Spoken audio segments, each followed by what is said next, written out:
The Elias Macco Show. News Talk Radio. CJAD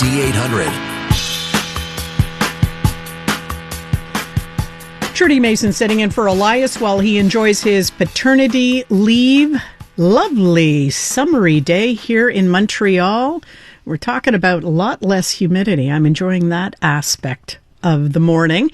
We are talking now about NORAD. Now, we've been talking a lot about military commitments, Canada's position on the international scene and our responsibilities toward our allies, but generally in relation to NATO.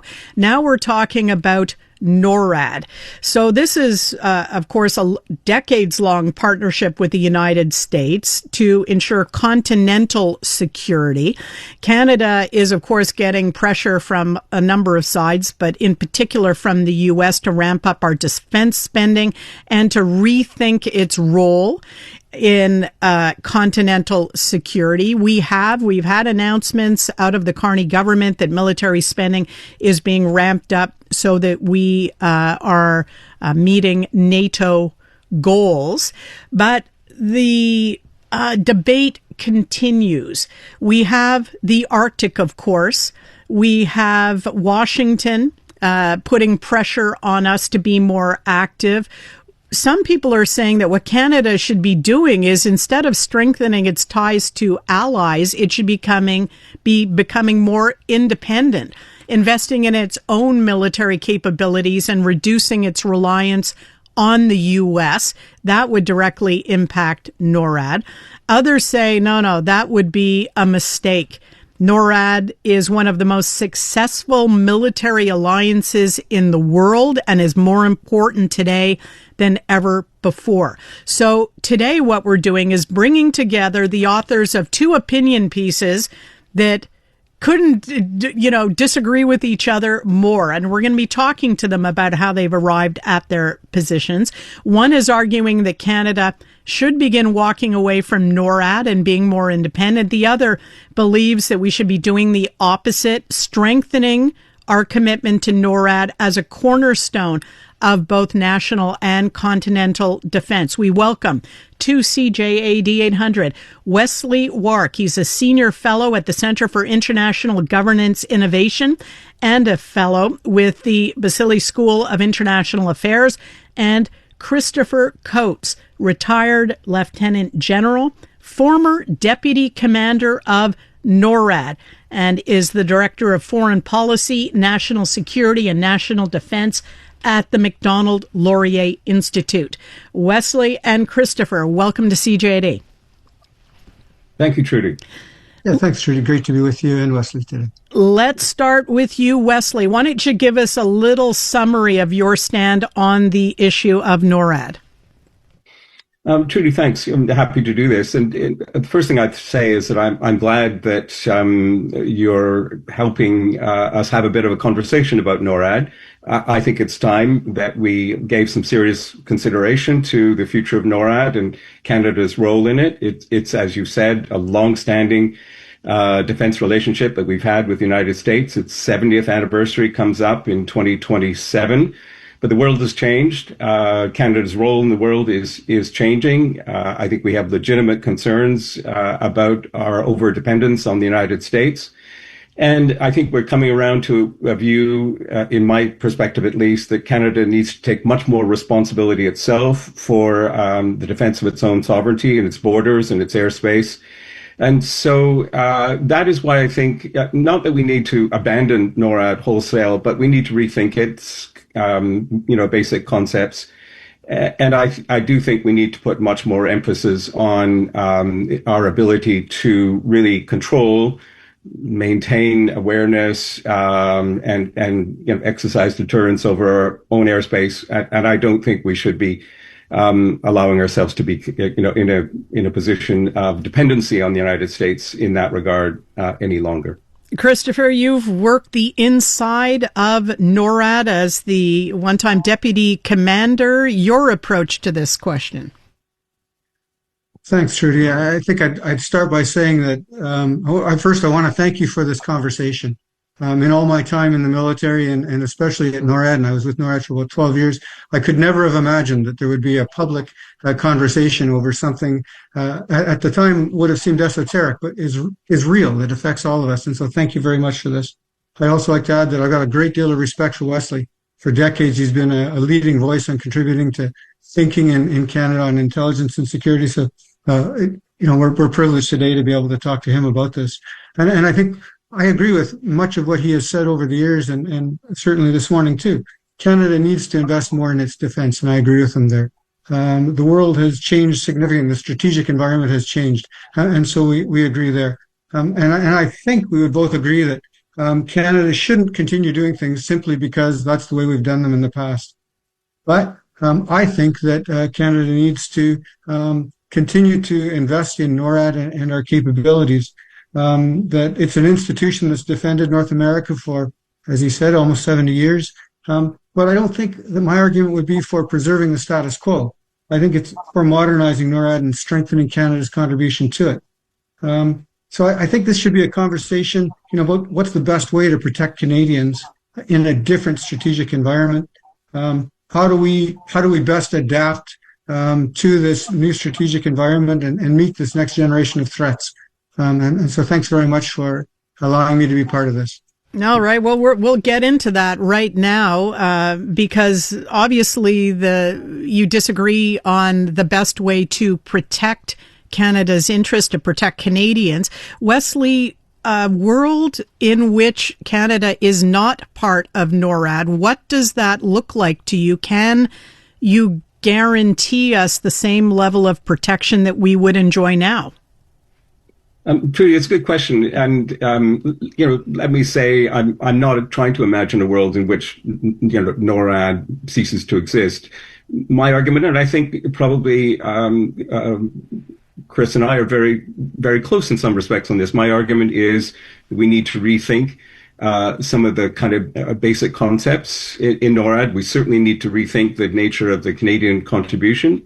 I did say in the piece that I wrote for the Walrus magazine that I thought that there were important ties that needed to be maintained between Canada and the U.S. in terms of a sharing of early warning about attacks in North America, ongoing sharing of defense intelligence, important sharing of research and development on new technologies to the extent that the United States is going to continue to be willing to play ball in that area. I think all of these are important. So we're having, I would say, a good, if you like, Canadian-style debate about this, in which there's broad agreement on the general principles, and we really need to get into the kind of details. And I would also say that it is, from my perspective, vastly important that we have military professionals like General Coates who have experience of working inside NORAD in a way that I do not have. It's vastly important that we hear their voices. They will inevitably have a different kind of perspective. I am simply saying I think that Canada needs to take responsibility for the defense of its own aerospace.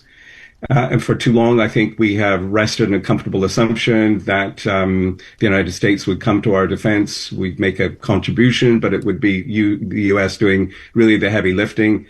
I don't think we should continue to hold to that assumption, nor is it one that I think is likely to work in the future. I think we're all trying to sort of stare into the future, and I won't go on about this, but we're trying to stare into the future and understand where the United States is heading as a once ally, perhaps not a future ally, and what does that all mean for Canada? Very difficult to read the future. None of us have a crystal ball about this, but the current signs, I think, are alarming, and I think they reinforce the argument that Canada needs to exercise much more sovereignty than it has.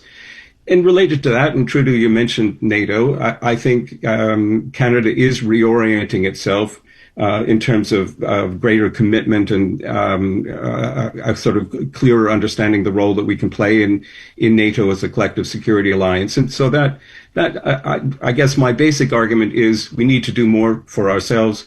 We need to reorient more towards NATO. We need to have a hard look at what we expect to get from NORAD and what we want to maintain. When we return after our traffic report, I will ask retired Lieutenant General Christopher Coates if he might concede that there is some merit to the argument that some independence for Canada on the question of continental defense might be a good idea. First, though, this traffic... Canadian women are looking for more out of themselves, their businesses, their elected leaders, and the world around them. And that's why we're thrilled to introduce the Honest Talk podcast. I'm Jennifer Stewart. And I'm Catherine Clark. And in this podcast, we interview Canada's most inspiring women. Entrepreneurs, artists, athletes, politicians, and newsmakers, all at different stages of their journey. So if you're looking to connect, then we hope you'll join us. Listen to the Honest Talk podcast on iHeartRadio or wherever you listen to your podcasts. Debate, interviews, and breaking news. The Elias Macco Show. News Talk Radio, CJAD 800. 19 degrees, plenty of sun out there this morning. We are on our way to a high today of 25 degrees. The humidex will thankfully only be 27, so that's a break from what we were seeing earlier in the week. Returning to our conversation about Canada's relationship with the U.S. in the form of the decades-long partnership called NORAD. We are wondering if this might be time for Canada to put less emphasis on NORAD and take more responsibility for our own end of continental defense. And I wanted to get to retired Lieutenant General Christopher Coates because he is the former deputy commander of NORAD on the question of, whether it would be foreseeable, first of all, affordable, technologically possible for Canada to strike out more independently. From your point of view, Christopher, would that be possible? Pretty sure it would be possible. It'd be really expensive. I mean, so from a strictly military perspective, it would be possible. But if we think of all of the other kinds of trade-offs that would mean for the government, maybe it becomes impossible at that point. Canada would have to perhaps have a real good look at where some of our other expenditures were. I don't think we could maintain the kind of combined defense that we have right now of North America at a 2% of GDP or a 3.5% of GDP. We would have to, if we were completely independent of the U.S., come up with command and control systems and a much larger air force to be able to achieve the same effect. So it's possible, but I don't think that it would be I don't think it would be the best solution to the problem. I am in strong agreement, though, with the notion that we need to do more for our own defense. And so I think that perhaps the compromise position is that Canada contributes more and NORAD works better for both Canada and the United States in terms of its continental defense. Carrying on as we have been, though, I don't think is a viable option. So we definitely need to do more. I think there's value, though, in sustaining a relationship with the U.S. through NORAD, which has proven operationally to get us through some really tough spots. While we've seen over history, NORAD 70 years, lots of disputes between our two countries, NORAD has continued to function. And I think it's proving it's doing it today and will continue to do so in the future. It does seem that every few years we get a reminder of what NORAD does beyond the annual reminders at Christmas time that they track Santa, which by the way is an incredibly effective PR campaign, I have to admit, because we carry the NORAD reports every year here on CJAD. But I'm thinking of incidents like the regular testing of airspace by the Russians and how NORAD catches these and reacts, or when those Chinese balloons were coming into North American airspace and NORAD reacted. So it's a reminder that this is not some pie in the sky question that continental defense and the work that NORAD does is still needed. So I want to phrase this question slightly differently, and we'll start with you, Wesley, on this one. Your opinion of Canada needs more independence is sparked by worries of what will come if we don't have more independence. Can you dive more specifically into what your worries are if Canada doesn't take more responsibility for its own defense? Trudy, thanks. That's a difficult question that I think we do need to confront. The first thing I would say as a basic principle, a sovereign, wealthy, powerful, technologically sophisticated, well-educated country should take primary responsibility for its own defense. I don't think General Coates would disagree with me on that. It's a question of what that means in the NORAD context. I do think we have to worry about the way in which the United States may operate currently and in the future as an ally of Canada, whether we share similar perceptions of threats in the world, whether we share similar kinds of military policies around deterrence and response. I think we all have to accept that, at least in the current Trump administration, there is a great and growing divergence between Canada and the US on those kinds of questions. And then we get to the crystal ball, which is, well, is that the way the United States is going to be in the future? Who knows? I think the signs are worrying. But I think it reinforces the argument that a sovereign country is responsible for its own sovereign defense. I would like just very briefly to come to General Coates' comment about the expense of looking after our own defense. And it's an argument that we need to tackle, and we haven't seen a lot of details, as Chris will know, about how exactly the government plans to reach the sort of spending levels that to meet our NATO commitments on GDP. But it also depends on how we think about the nature of the threat as well. And we are about to embark, I hope sooner rather than later, on buying a very extensive new Air Force, whether that's F-35s or Saab Gripens or some combination of the two. We're going to have a very large Air Force, larger than we've had for some considerable time. And a good part of that Air Force is going to be devoted to NORAD missions. Some of it will be also devoted to NATO missions. I don't think it's kind of beyond our capacity to create an Air Force in particular that can deal with the kinds of threats that we're seeing, whether they're the kind of probes by the Russian Air Force using, let's be honest, very antiquated aircraft, or occasional Chinese weather balloons that for some reason we have to rely on the United States to shoot down. I think all of that kind of activity can be responded to within the kind of resources that we want and can afford for the Canadian armed forces.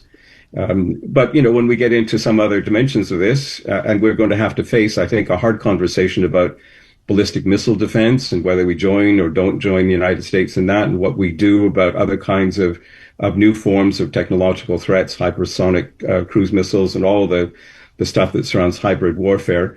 That's probably where the expenses are in the future, and we're going to have to think about that very, very carefully. But I guess to come back, sorry, it's a bit long-winded, to come back to your question. My own view is that the United States is not a reliable ally at the moment. It is always good to see military-to-military cooperation continuing, of course, but I don't think we can consider the U.S. as a reliable ally, and I don't think that we can be optimistic that it will return to that stance in the future. Christopher, as former deputy commander of NORAD, what are the worries that are driving your position that we need to maintain this alliance with the U.S., NORAD?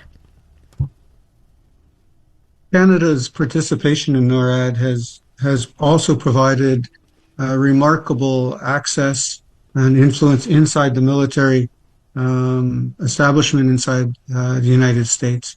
And so I am I expect that right now the deputy commander of NORAD is being called upon by the chief of defense staff and other people inside the military to provide some insights into what's actually changing inside the U.S. DoD. How are things going at the moment, and informing Canadian thinking on the way ahead, and the best decisions to make with respect to continental defense, and perhaps more generally how Canada should interact and view the changes that are going on around us. And so, I think there's the direct impact that NORAD has on the defense of the continent, of Canada and the United States. But it is also important to have some strong connections with the U.S. military at a time when things are changing. And NORAD does provide that.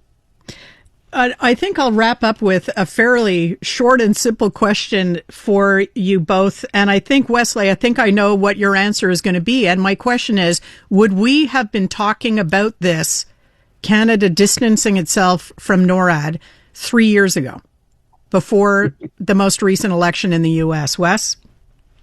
Good question, Trudy. The answer probably is yes. We should have been talking about it. That's not to prejudge the outcome. The reality is that we've stopped reviewing on any regular basis the NORAD agreement. We stopped way back in 2005, I think it was. General Coates can correct me if I'm wrong about the date, where we decided we just didn't need any sort of ongoing systemic regular reviews of the NORAD agreement. That such was our comfort in working alongside the United States. I think we should be talking about this. I think, the answer to your question is we've stopped reviewing NORAD. And no, we probably wouldn't be having this conversation if it were not for the kinds of actions and policies and strategy documents that the Trump administration has put out. Christopher, last word goes to you. Yep, I agree with Professor Wark that there's little that I think would be occurring in the discussion space today if it weren't for the other changes that are going on. But I think it's valuable that we are talking about NORAD and the best way to defend Canada. I'd like to thank both of you gentlemen for coming on with us today and talking to us about this issue, because I have a feeling that we are going to be doing more talking about this, and in probably the short and medium term. Wesley Wark, Christopher Coates, thank you for your time. Thank you, Trudy. Thanks very much. When we come back after the update from the newsroom, it'll be Judge Trudy presiding over traffic court. Hey, I'm Ruby Carr, the host of the podcast Encore. Check out our brand new episodes featuring music from the show that everyone is reheating as we speak, Heated Rivalry. Join me as I go behind the songs that brought Shane and Elia together. I'll tell you the stories of Feist, My Moon, My Man, Wolf Parade's I'll Believe in Anything, and Tattoo's All the Things She Said, and how they all became a part of this global phenomenon. Stream Encore on iHeartRadio, Crave, or wherever you get your podcasts. I'm looking for my gavel. I know it's around here somehow. We're going into traffic court. This is your chance to tell us about, that wrongful ticket you received, the one you really didn't deserve, or maybe it was the one you did deserve, but you were hoping to get a break from the cops and they didn't. Parking violations, that type of thing. Judge Trudy will preside. 514-790-0800. Give us a call. Now trending, the latest in lifestyle with Andrea Elias and Orla Johannes. Hi, I'm Andrea. And I'm Orla. This week, join us for the best of Now Trending. We'll explore some of the best pet-friendly places in the city and the Montreal actor starring in Heated Rivalry. Plus, traveling around the world without flying. And we'll take a look at wedding gift etiquette. Now Trending, Sunday afternoon at 2 on CJAD 800. Unmistakably Canadian. It's the music that raised you. The artists raising the bar. Hi, this is Brian Adams. Hey, my name's Brett Emmons. I'm from the Glorious Sons. Hi, I'm Nelly Furtado. Made in Canada. The station that champions Canadian music. Loud, proud, and all yours. No passports required. Just press play. Tap into Made in Canada now on iHeartRadio.ca or the free iHeartRadio app. In the CJAD 800 traffic court system, the participants are represented by two separate yet equally important groups. The CJAD listeners, who commit the infractions, and Elias Makos, who judges the offenders. These are their stories. Next thing I knew, the sirens were blaring, and he pulled me over, and he said, "You ran the red light." So, wondering if I can go contest it, but unfortunately I don't have any evidence. Lindo, you got bigger issues here. Police officer pulled me over and said that my registration and license had expired. Boy. Said, "You got to check with SAC Click." Oh, boy. Yeah, I believe it's my constitutional right not to wear a seatbelt. I don't. What? He came out the car, and I said, "Guilty, guilty, guilty. Don't give me a lecture, just give me the ticket." And he was laughing. You better have stopped there, Stephen. I tried, but I was on ice and snow. Can you handle the truth? I could handle it. Go for it. Jeannie, you shouldn't have parked there. I mean, like, you're on camera. You admitted it on CJAD. You were doing it. The thing is that the 40 is written so far that you can't even see it. Cry me a river. Why did they use this one type of sign? It doesn't matter. I'm just the CJAD fun radio judge. The real judge is going to throw the book at you. Traffic Court. Elias Makos considers your case on CJAD 800. Judge Trudy presiding while Elias enjoys some time home with the family and their new arrival. And I'm so pleased to be here. I will be giving you a chance to judge me. So I'm going to tell you that little story, but I want to hear your stories too. 514-790-0800 if you would like to step before the bench and plead your case. Here's my story. It doesn't involve police. It involves another motorist. It was, and Kev says this has traumatized me. It was just such a weird experience. Pulling into the parking lot of a Dollarama on Pierrefonds Boulevard. Ahead of me was a van. One of the, a business van, it closed in, it's the type that has no windows in it. And, it's like plumbers use and that type of stuff. This is a van. Pulled in ahead of me. And in the row closest to the Dollarama, which is where I was going, there were 3 spaces left. No, 2 spaces left.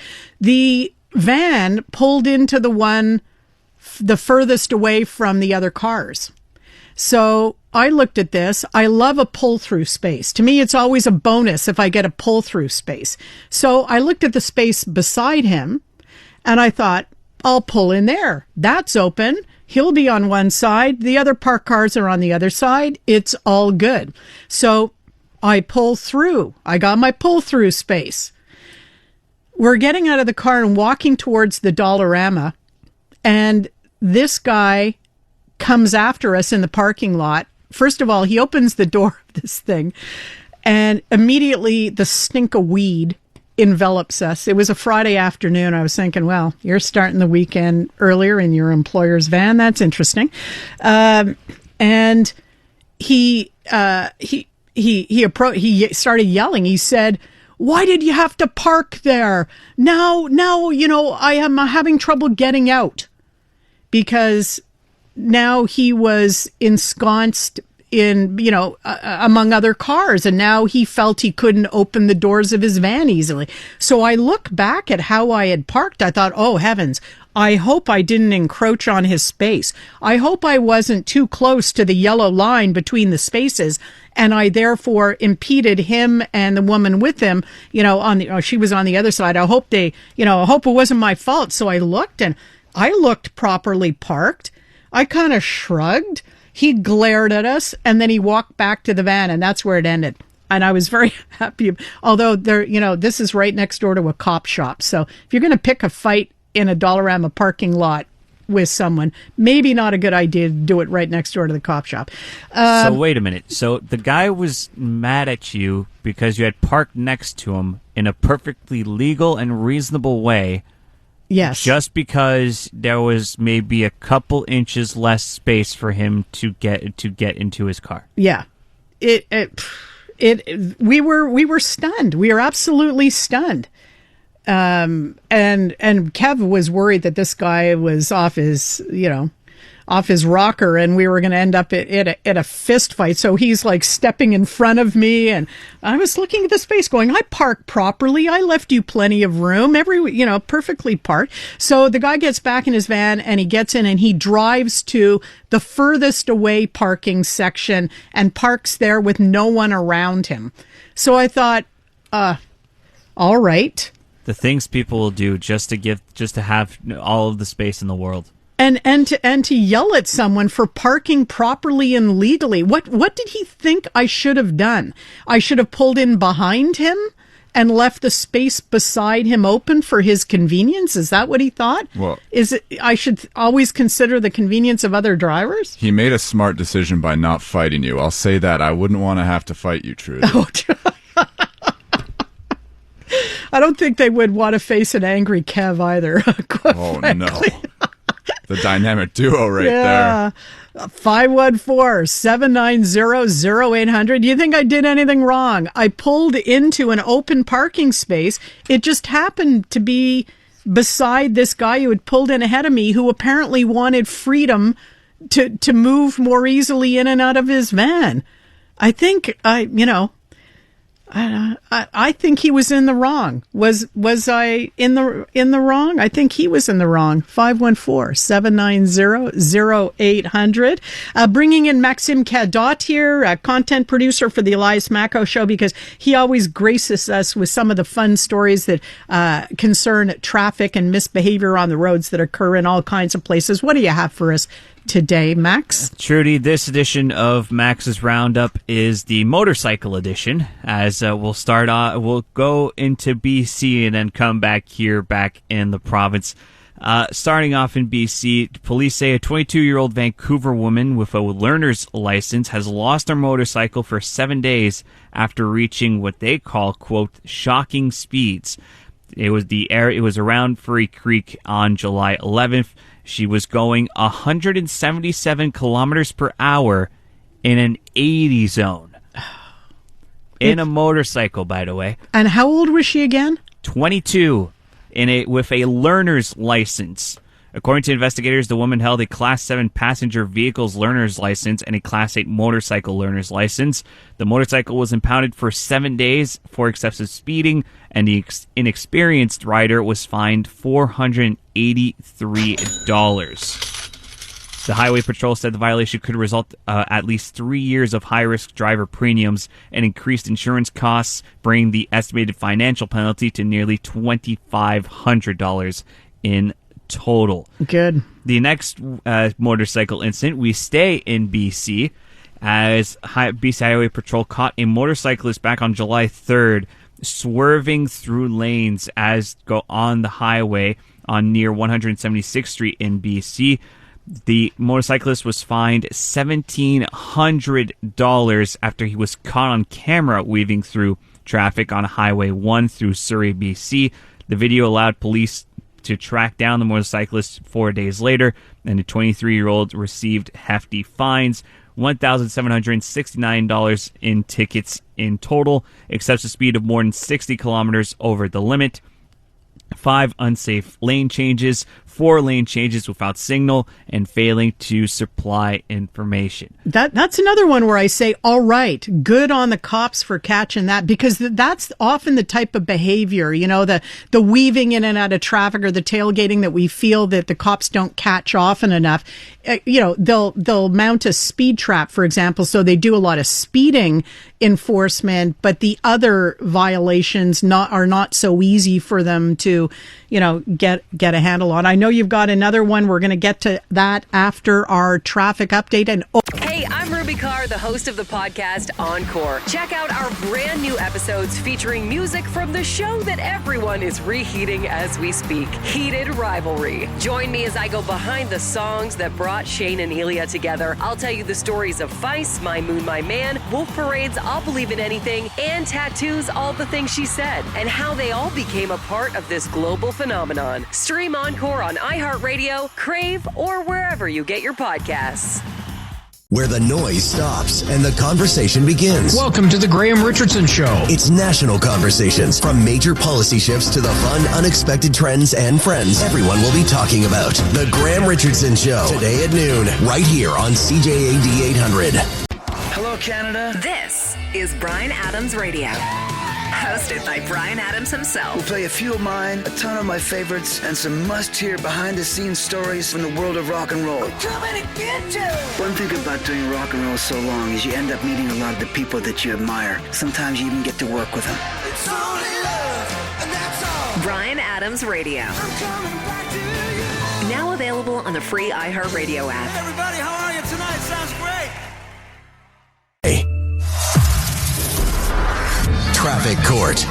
Elias Mackos considers your case on CJAD 800. Judge Trudy presiding today, and we welcome to CJAD 800 at 514-790-0800.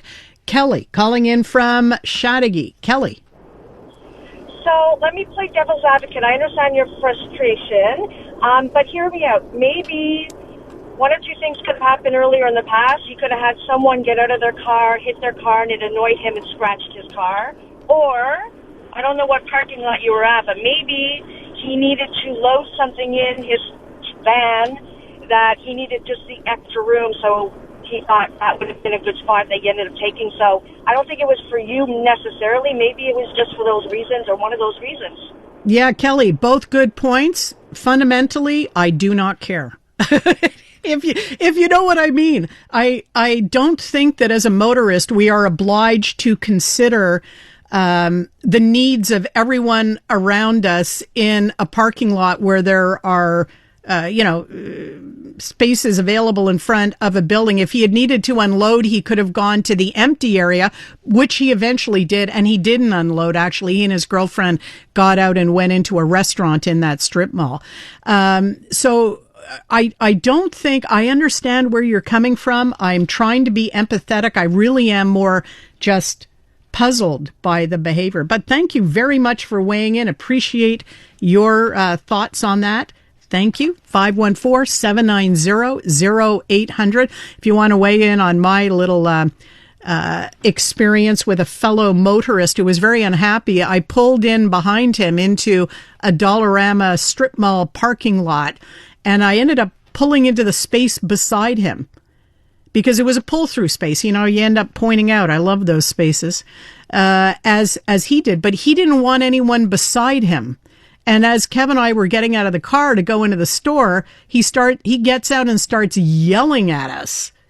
Oh, you parked so close now, I can't get up. Well, I'm legally parked, and I double check. Kev says it has made me paranoid about parking now because I'm always getting out and checking and getting back in the car and moving over 2 inches if I feel I'm too close to one side or the other, because it was so strange. A Friday afternoon. And I mentioned that as soon as he opened his van door, I could smell the weed. This texter says, well, what did you expect? In terms of his reaction, he's smoking stinking weed. Of course, his brain is the one underdeveloped now. Well, hang on. I thought weed was supposed to make you mellow. Aside from the fact that he's driving around, and even if he is not himself consuming the weed by smoking it, he is certainly hotboxing in there if it was his girlfriend with him, because it was really strong. And I thought that was supposed to make you mellow and laid back, not get out of your van and yell at someone who parked legally and properly beside you. So strange.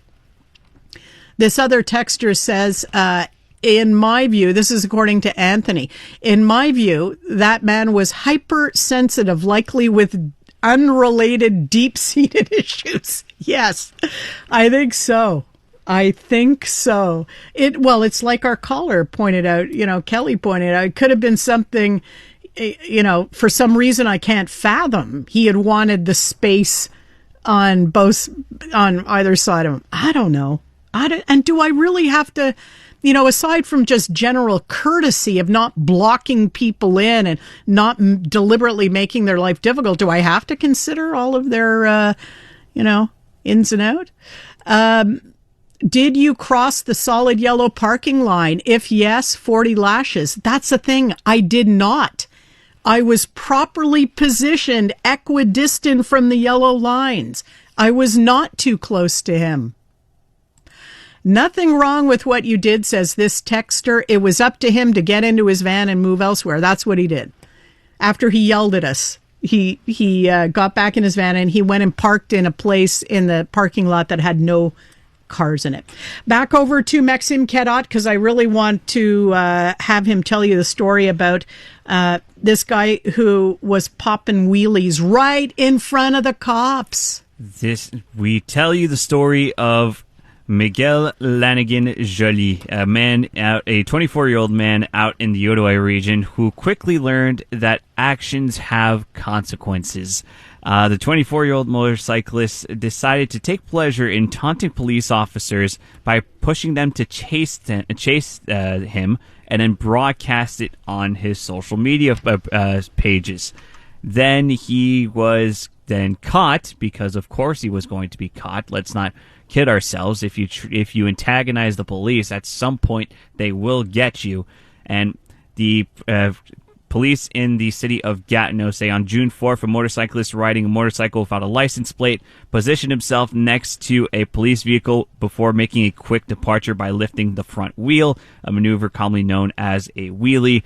And he had been doing it multiple times, and finally the police were able to get him. He has been charged with multiple charges, including unsafe driving, reckless driving. He remained in custody following his court appearance and was scheduled to undergo his bail hearing yesterday. Still no official word on the bail hearing, but will be charged with mostly with 2 counts of dangerous driving and fleeing.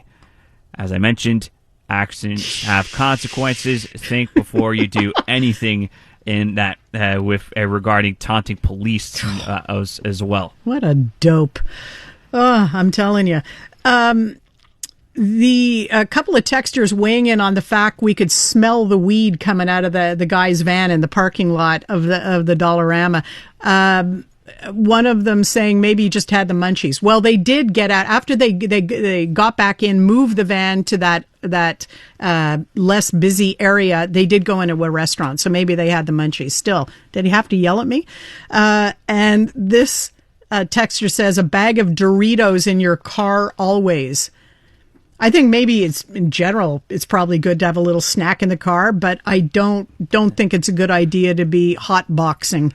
I'll add one more to my list, Judy, if you'll allow me. Unfortunately, it's on your list that I had sent you this morning, but as I was going through a couple of articles today, I just saw this, and this one infuriates me more. We take you to Peterborough, Ontario, where we meet a 21-year-old Peterborough man who is facing several driving charges, now including stunt driving and careless driving. Great start, right? Mm. So he was in a 50 zone. Guess how fast he was going? In a 50? Yep. I'll say conservatively 130. Funny enough, thankfully it was less, but still, he was going 100 in a 50.